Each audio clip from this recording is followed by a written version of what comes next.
राजस्थान के कृषि मंत्री डॉक्टर किरोड़ी लाल मीणा ने नागौर सांसद और आरएलपी सुप्रीमो हनुमान बेनीवाल को लेकर एक ऐसा बयान दिया है जो अब राजस्थान के सियासी गलियारों में चर्चाओं का विषय बन गया है।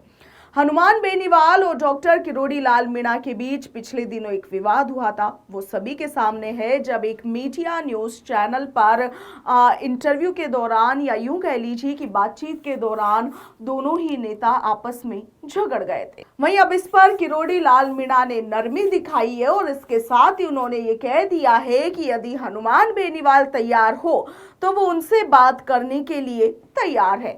पूरा मामला क्या है, चलिए आपको बताते हैं।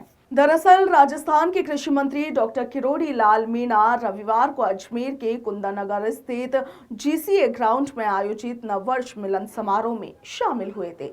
इस दौरान अपने चिर परिचित बेबाक अंदाज में उन्होंने मंच से कई बड़े खुलासे किए और राजनीतिक गलियारों में हलचल पैदा कर दी है। इस दौरान किरोड़ी लाल मीणा ने मौजूदा राजनीति, आरक्षण, समरावता कांड, कांग्रेस शासन, आरएसएस से उनके जुड़ाव और इसके साथ ही अपने राजनीतिक संघर्षों को लेकर खुलकर बयान दिए।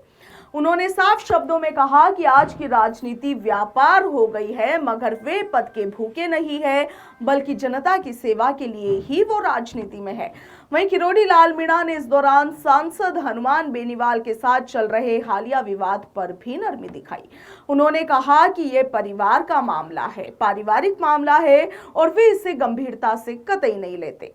किरोड़ी लाल मीणा ने कहा कि यदि बेनीवाल बात करना चाहे, यदि वे बात करेंगे तो वे भी बात करने के लिए तैयार है। इसके साथ ही किरोड़ी लाल मीणा ने इस दौरान कांग्रेस पर तो जमकर निशाना साधा ही, इसके साथ ही आरक्षण के मुद्दे पर आप देखिए कि विपक्षी हमलों का जवाब भी दिया। किरोड़ी लाल मीणा ने इस दौरान हुंकार भरी कि जब तक उनके शरीर में प्राण है कोई भी आरक्षण को छू नहीं सकता। उन्होंने अतीत का जिक्र करते हुए कहा कि एक समय 32 विधायकों ने आरक्षण के समर्थन में साथ आने का वादा किया था, मगर जब दिल्ली चिट्ठी भेजने की बारी आई तो 31 उनमें से भाग गए। वे अकेले ही थे जो सड़क पर संघर्ष करते रहे। पेपर लीक मामलों पर बोलते हुए किरोड़ी लाल मीणा ने कहा कि वे जेल में बंद आरपीएससी सदस्य बाबूलाल कटारा से मिलने गए थे। कटारा ने उन्हें बताया कि वो 1 करोड़ 60 लाख रुपए देकर सदस्य बना था। किरोड़ी ने मांग की कि सिर्फ आदिवासियों यानी कि कटारा को जेल भेजने से काम नहीं चलेगा। पूर्व अध्यक्ष शिव सिंह राठौड़, जिनकी मिली भगत से पेपर लीक हुए, उनके हाथों में भी हथकड़ी लगनी चाहिए।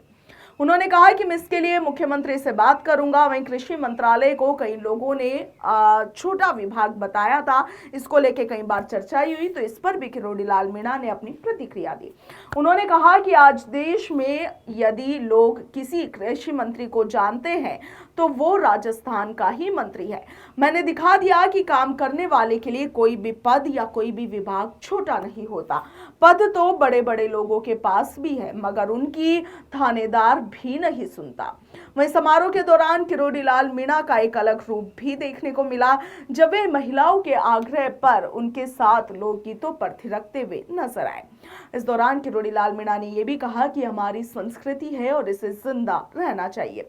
इसके साथ ही उन्होंने नई पीढ़ी में गिरते संस्कारों पर चिंता जाहिर की और इसके साथ ही उन्होंने कहा कि माताएं ही बच्चों की असली यूनिवर्सिटी है, उन्हें ही बच्चों को बिगड़ने से बचाना होगा। हनुमान बेनीवाल को लेकर किरोड़ी लाल मीणा ने जो कुछ कहा उस पर आपका क्या ख्याल है, कमेंट सेक्शन में लिखिएगा। फिलहाल के लिए इतना ही, नमस्कार।